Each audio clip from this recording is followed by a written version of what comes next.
Hello, hello, welcome back.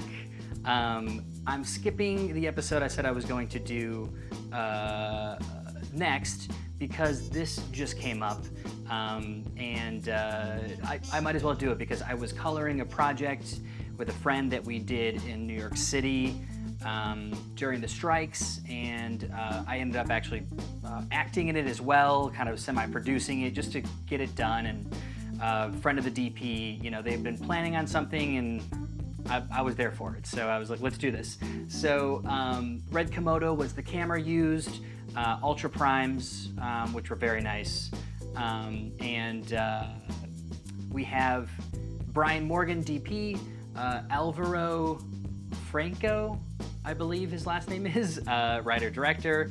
And then I kind of just planned the shoots and acted where I needed to do, and then here I am coloring. So a friend, Jeff Weber, a great photographer from Tucson, now in LA, splitting his time. He was asking about film emulation and how to, he's gotten a lot more into video in the past few years, and he's like, how do I make it look like film but not like too much? And so that's exactly what I did for this project. I love editing or coloring to look like film, but 35, so much cleaner, nicer colors, not too damaged looking. Like, I don't want it to look like old Super 16 or Super 8 film. That's how I tend to enjoy coloring footage, and I'm glad that film has just been, you know, a film look is now just something that is back in full speed. Everyone is trying to do it, so I like it. Let's hop in. I'll just explain all of these nodes, how I use them. Everything you can find in here is in Davinci, but Davinci Pro, so there is noise reduction going on, which I think doesn't happen in the free one, but everything else lives in Davinci. There's no additives, no third-party stuff going on, nothing crazy like that. So I'll walk you through a couple shots so I can show you how I do it, and then this way I'll send it to Jeff, and then anyone else wondering how to color red Komodo or any kind of raw footage to make it look film-y, filmic, this is how I'll do it. So let's go. Okay, so we are here in Davinci. We are in the color tab. Let me get, what I like to do is get these boys. Oh, there we go. I'm not sure why I was doing that. I like to get these boys, can you see this kind of ish? The scopes, I like to have the scopes on a different screen. I don't have it like a third screen or any cool ones like this colorists have. The laptop works fine for me. So just your regular computer monitor, a matte computer monitor, and then you've got the Flanders Color Science monitor, and then using that for scopes. Okay, so I'll walk you through quickly what is happening in here, and then I'll just explain the entire thing. This was a story. Basically what happens is it's about, you know, I'm gonna mute this, about this guy, and it's a voiceover thing, and like, you know, no one's working during the strike, so he's kind of, you know, doing that with this, and blah blah blah, like, you know, no one's working, I can't get anything done, like this is not going to go anywhere, like everyone tells me to make a feature, blah blah blah. And so it's following this guy, and then it actually switches once we get to this section. It's me, so I get to come in because what happened is for the bus scene, he literally wasn't able to film that day, and so being meta about the project, he wrote it in where he's like, well, we weren't able to get this guy to act, so we switched actors, and that's where I come in. So I'm gonna go through, this is good because we have some interiors with practicals, and then we have exteriors, and then we have an exterior in shade as well. So I think those will be 3 good examples to show you how I do things, and then maybe you'll find your own way. So here we go for the first shot. We have this wide interior shot here, and let me go, I'm going to turn everything off one by one, and I'm just going to take all these things down so you guys can really see what I was doing here. I'm going to leave noise reduction on. That's the first thing you can see over here. I do noise reduction before anything happens. I do it in the raw. People do different things. I always come into the raw, especially for red, and I turn off this chroma noise reduction. For me, it does nothing. And I would rather Davinci do it because it seems a lot more powerful. And I do it before I do anything else because I want it to be noise reduced before I start altering the image. That's me. Everyone has their own work. Some people put it at the end. Some people put it in the middle. Test it for yourself. see what looks better for you or what your workflow is. So that's my first node is noise reduction. That is just depending on motion, obviously. I'm not going to walk through that, but there's tutorials. I do a lot of chroma because red Komodo is very color noisy. So I do a bunch of chroma noise reduction and then a little bit of motion blur. That's the first thing. What's happening is, and I'm sure y'all have seen this, but it took me years to really figure out the best practice for this because everyone has their own way of doing it. And especially on YouTube, it's like everyone's got like the best way to do it. But it took me a while to figure out like, no, this is like, I'm going to do it like this. It's not COVID. Okay, so generally what I do, and I'll kind of come into the screen here. This is the node structure. What I'm doing is I do a color space transform from raw to Davinci Intermediate. That gets me through this pipeline into these parallels that you see here, and then out to a Rec 709 transport again. So what's happening, transform, sorry. Let me go into my settings. This is what my settings look like when I open a project. I make the timeline Davinci wide gamut intermediate, and I make the output color space Rec 709 2.4, which it always should be unless you're going to a projector. So what's happening is you can see here, I'm going from the red raw into Davinci wide gamut and into Davinci intermediate, into the timeline. Now I can color in that big old chunky color space. And I do all that stuff in here. And then when I'm done doing that in that color space, I then come and I go Davinci wide gamut, Davinci intermediate, back out into Rec 709, and then the Gamma 2.4 delivery. That's what this does. And you can see things changing as I do this over here. And on this big screen over here. So I don't know how to record two screens. Sorry. And then after the 709, I have another parallel because there are things that are better in 709, specifically grain, halation, glow type of stuff. There's things that work better in Rec 709 color space than doing it in a wider color space like Davinci wide gamut. And then after the 709 and some parallel work, I put on a film LUT. This is actually a compound node. I'm going to go like that. So what's happening is I'm going from 709 Gamma 2.4 into Rec 709 Cineon film log, which gives you the film gamma for this LUT, which is the Kodak LUT right here. From in Davinci, your film looks, and you have the Rec 709 Kodak 2383 D65. The Ds are different white points. From what I've heard, and I know the D65 is just the most neutral white point. You just click on the different ones, you'll see how the white balance changes. That's that. Okay, so let's go back. We'll turn that on. You see things changing again. And then this is just if I need to change like one last thing before it's delivered. Sometimes people will do saturation.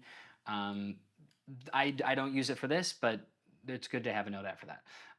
So this is the full thing right here. This is the whole node structure. It's getting you out of the raw into Davinci wide color space for coloring, and then back into 709 for finishing, and then you're automatically monitoring in the film emulation LUT, a film print LUT. So how it would literally look if you printed on film, which I love because, as you can see, I'll turn this on and off, and if you look over here, it gives you the colors and the whites and blacks of what we're used to for film. And if you're doing all of your stuff in DaVinci Wide Gamut in here, but monitoring with the film LUT, you're good to go. So I'm gonna start turning things on. This shot specifically, here's how I'd creatively approach this shot. This is, I have exposure off right now. So this is how the shot looks. For me, this window, very hot. This window also kind of hot, but I'm just looking specifically at the roofs and this sky, and for me, it's super distracting. Obviously, there's directorial choices. There's the DP that makes choices in terms of what look they want. But luckily, I had the DP here for a coloring session while we're doing this. So I went in the day before, did all the stuff that I thought was right, set all this up, did all the nodes, and then I was able to go, here's how I think, here's how I see it, and then you let me know how you feel about it. And so I let him know, Brian, this seems really hot to me. It seems distracting. I don't even look at the character in the bed. I'm just looking at windows and also the lamp because it's highly saturated and bright.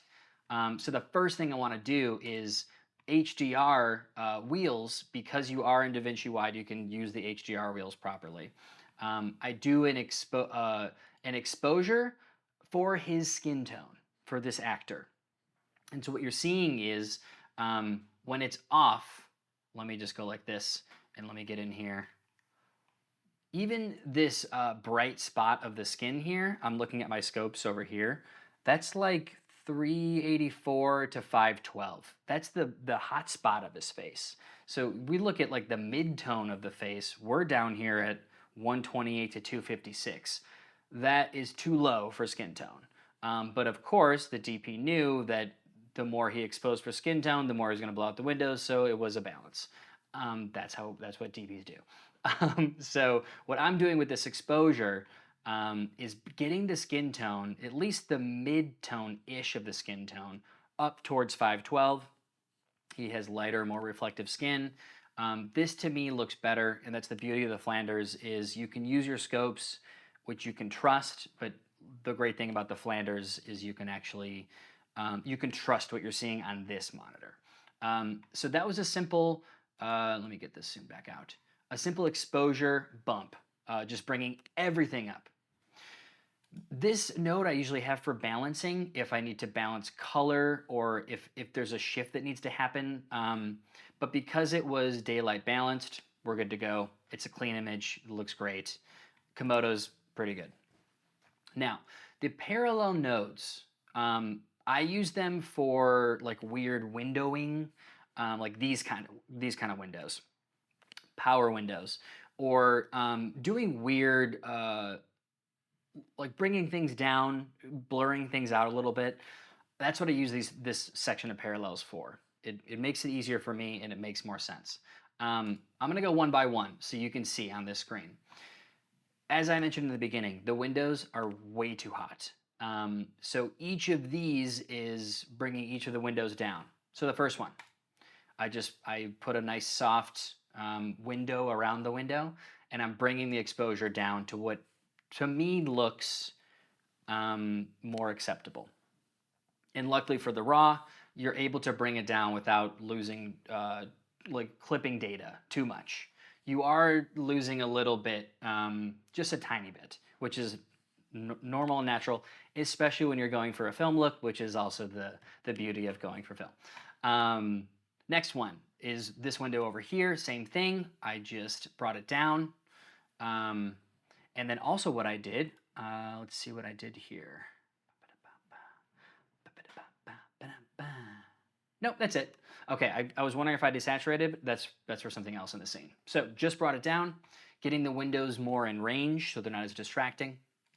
This third one, the middle window, the hot, bright white, definitely bringing that down for sure. And now I'm seeing the character a little bit more. The windows are coming down and I'm looking more at the center of the frame and I'm seeing this person. That's how I'm getting it.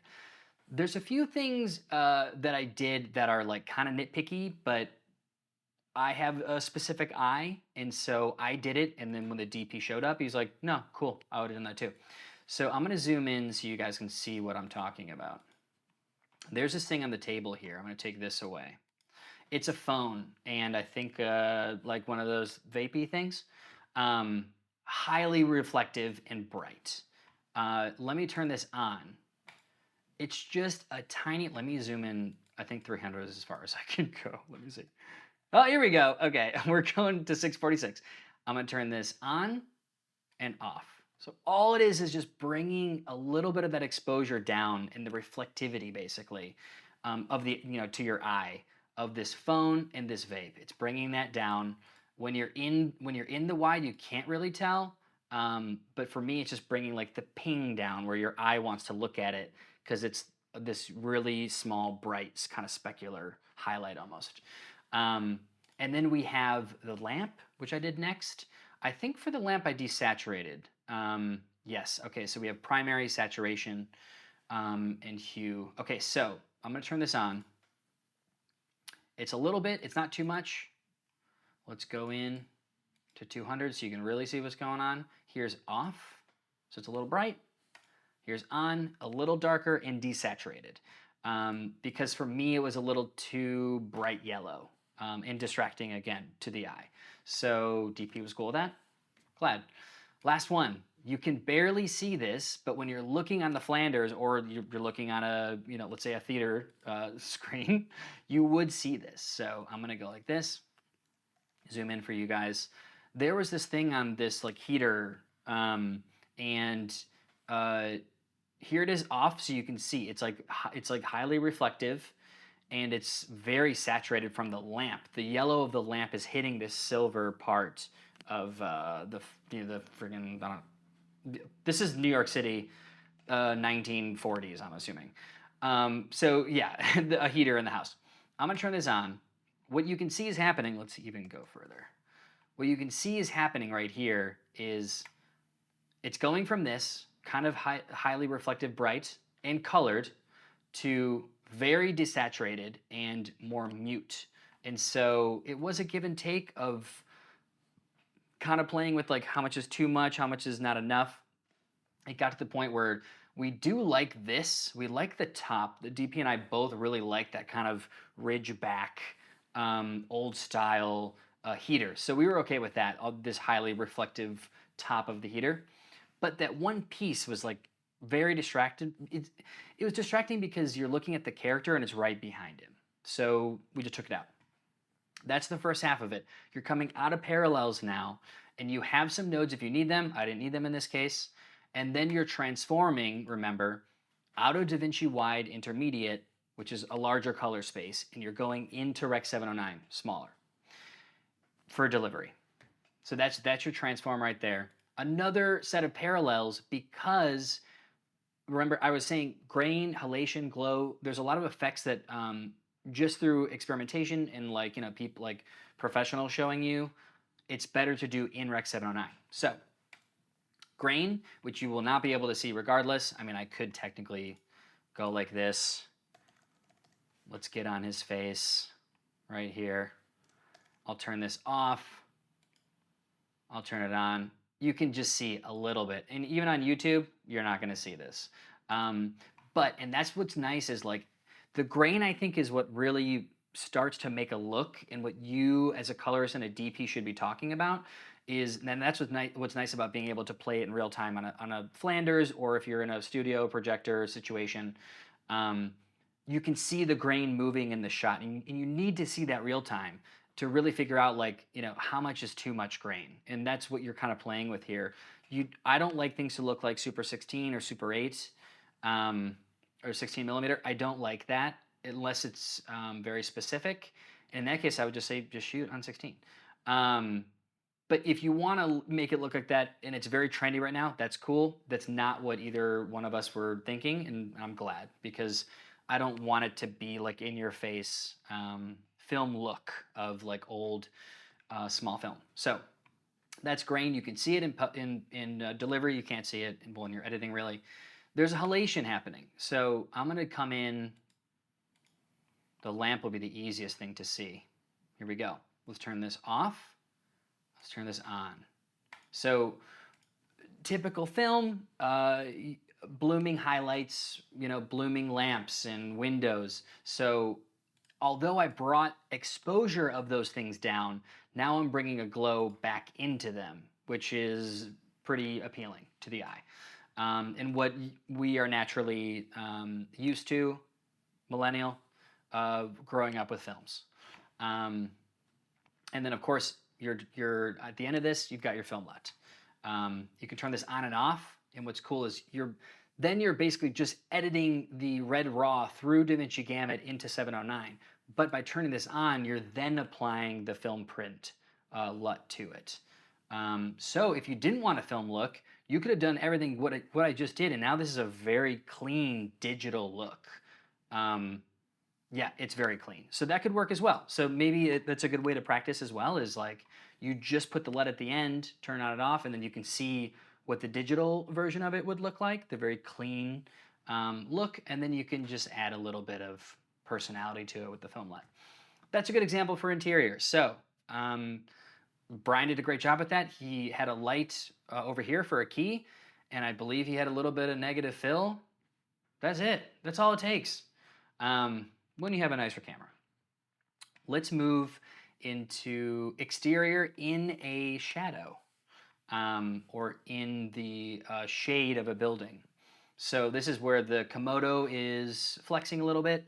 If you had an RE Alexa Mini or something like that, or 35, you'd have a little easier time with this. It's a little more dynamic range, but this as well, more than fine. And the beautiful, like, let me just zoom in for you guys. Just this beautiful ultra prime. Look at the bokeh of the tree, just so soft. But of course, you're looking at what we did. So I'll turn everything back off and go backwards one more time. Actually, there was no windows in this. This was an easy one, because Brian did shoot it so well and he was prepared. So you've got this guy in the shade. He's talking to camera. Then it pans over to me. I'm also half in shade, half in sun. The beauty of the dynamic range of RAW. My arm is in the sun, but I'm in the shade with a black shirt. That just goes to show you I mean, we're in the digital era, you guys. Like, this is great. This is what we get to work with. It's very impressive. So I'm in sun and shade, then we go back to him, and then we both walk off in the shade. So there's a little bit that we could have done with windowing, which we didn't need to do. So I'll explain what happened. Is basically we're really just correcting for this guy. Let me turn the film LUT on, the 709 transform on, and now you've got your raw, that workflow. So now you're looking at the film emulation look without any adjustments to it. I'm going to turn just exposure on just so you can see what's happening. All I did for exposure, and I'm going to come down to the HDR settings, I used the highlight wheel, and I brought it down. There's not much that it's doing, just a little bit of the sky and this over here, and I just brought that down, not even -1. And so what that's doing, I'll turn this on and off, it's really just bringing the really hot reflection on the car and the really bright white of the sky and the sidewalk down into just a more mute, and the sky into a little more of the saturation of the sky. So you're getting more of like the grayish blue. It was like an overcast day. You're getting more of that, which is nice. That's all we really did.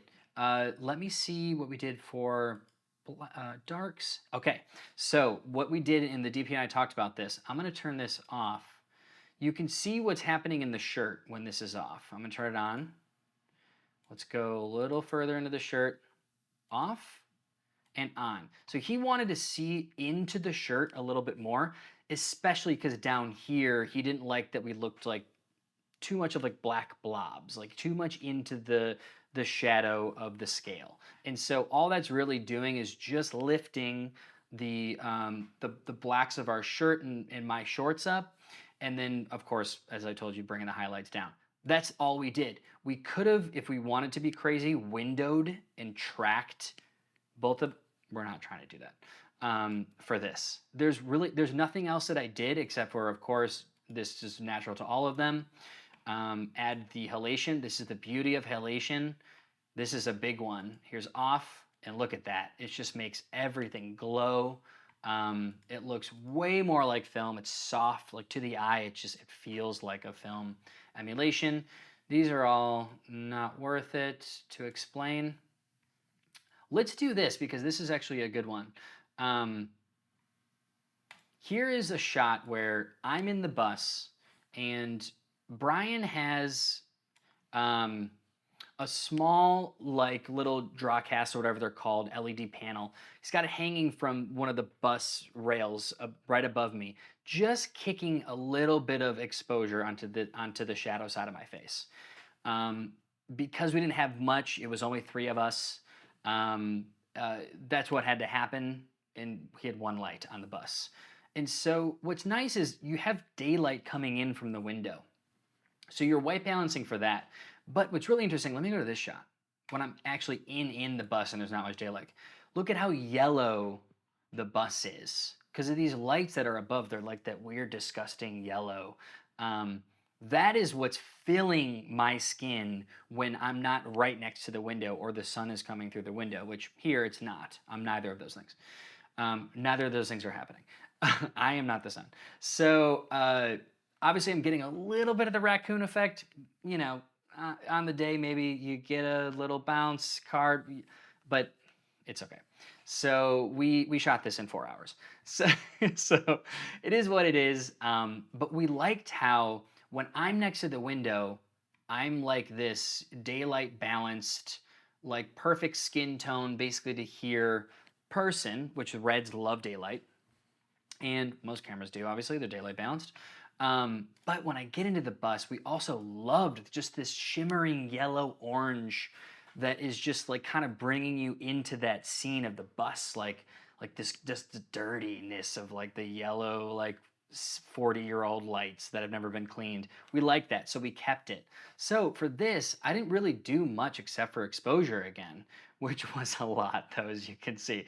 So again, the beauty of shooting raw, we knew that it was going into shadow, in and out of daylight, from really bright to really dark. So to just split the difference, what I really did was, I'm gonna turn exposure on for this part of the shot. That brings me into a decent range. And it also makes this look okay.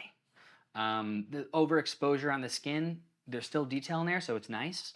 It makes the whole shot look acceptable and dramatic, which is nice. Again, you can keyframe out your color, your nodes, your everything. You can keyframe and just like fluctuate on a roller coaster through this shot and be like, bring up exposure, bring it back. You could do that, or you could obviously on the day just do a better job.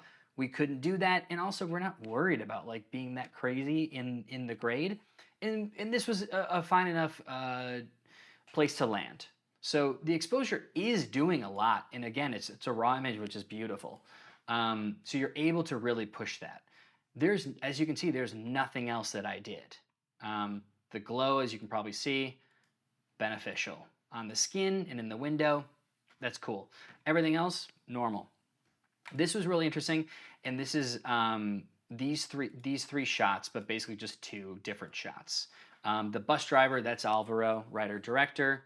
What the bus, a typical bus, has the blue covering on the window, for the sun, and so the daylight coming in through that front window onto Alvaro talent is very blue. And so this is actually a good example of, let's go to 5600 and show you what that's like. It's very blue. But you can see, let's go up to here, the other shot, and then let's make this 56, okay, we kept it. So look outside, it's proper color balance outside, 5600.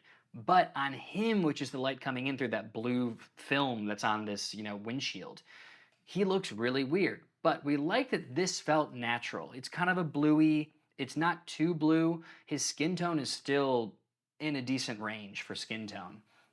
And it gives it its own little look. He's got the blue shirt, it's blue light. It gives the scene its own look, which separates him from me. This very yellow look as well. But for this, what we did is because his hands were too blue and there wasn't the face to kind of balance your eyes where it just automatically looks too blue, I went all the way 10,000 for white balance, for color temp. And that brought his hands into like a decent range. And then from there, I did, as you can see, an exposure, which is just like a little kick to bring it into where I liked it. Everything else is normal. That was a decision that the DP and I made in terms of how do we want to deal with this blue film that was on the window, and we're okay with how this ended up, and we actually kind of like it. So that was just an interesting thing that we couldn't plan on because he couldn't even see that there was the blue film on the window, and you're going so fast, you're just like, daylight balance, get the shot, get the framing, let's, get the dialogue, we're done. So you come into post, lucky for RAW, you can deal with this kind of stuff. You could go way overboard and window him out and change color balance, but we didn't have to do that because it's fine. Last shot, so another like in shade, me yelling at the camera. I'm under the bridge in Astoria Park. You've got New York City behind, beautiful. Nice day, just a little bit of clouds. Same node structure. I'm gonna turn exposure off, and I'm gonna turn this off. It's an effect, I'll show you in a second. So all that's really happening here, let's just zoom in on my face and get me looking at the camera. Okay, here's what's happening. I've got the raccoon effect going on because all the sun's coming from above. We don't have a bounce card. This is the way it goes. So for exposure, you can see that nothing is really happening to my face except for a little softening of the highlight on my forehead. Because I didn't really want to mess with my exposure because the right side of my face is fine. It's in great exposure. And the sky for me was just a little bright. And so I brought it down. You can see a little more of the clouds. It's a little less distracting, bright white in the background. On and off, you can tell it's just that little bit of a difference. On here, you can actually tell what's going on up and down of the scopes. For the face, I'm going to go back into the zoom here. Also, again, glow on and off, big. It's a big difference. I think people overlook the halation. It's really fun, and it just gives you this like psychological thing when you're watching it. It's just like really nice, especially when you see lights that are like kind of blooming and glowing. One of my favorite things. So I'm gonna go down to this, which is in Davinci. Again, I think it's Pro. Face Refinement. I don't think they include this in free, but it's the Face Refinement tool. It tracks, let's go like this. Turn it on, and let's go to FX. This is what it does. I'm sure some of you have seen it. It tracks your face and recognizes your eyebrows, eyes, nose, mouth. So then you can do things like you come into here and let's just turn this shine removal off. See what it's doing to this highlight up here on my face is we went to minus like 30. So it's a big difference, but what's nice is it's only affecting your face because it's tracking your face. And so face refinement is huge, especially for fashion, beauty, stuff like that. But for this, what it also allowed me to do was get rid of a little bit of the raccoon effect and I'm gonna turn this off so you can see what's going on. And the hyper detail on my face. So you can see in the cheeks and the forehead, it's really softening the face up and getting rid of the very harsh lines on my face, which when you're super zoomed in, it seems like it's a lot, but if you're looking at it for the first time, like you don't really tell what's going on. So that's also very much a test that you have to do. What you think looks acceptable, what the DP thinks is acceptable, all that kind of stuff. But that's it. There wasn't many shots to this. Everything else kind of fell into that node tree and the structure and using windows to bring things down and blah, blah, blah. So that's how I do the film emulation, which is a mild version for me. I don't like to add too much grain. I don't want to see things moving too much. As you can tell, I really don't alter color. I don't like altering the color balance of the shadows or the highlights. I don't do sky replacement unless we really need it, which I don't think we do. I prefer the natural look of the kind of blown out sky. That's it, that's all there is to it. And yes, I will get to that video next, I promise. I will get to the ISO exposure confusion that I think a lot of people have with cameras, especially the C200. It's such an odd camera to work with the different color spaces. And so, yes, we'll do that, but I hope you enjoyed this. And if you have any questions, let me know. I will be in the comments, and I will be in the next video as well. See ya.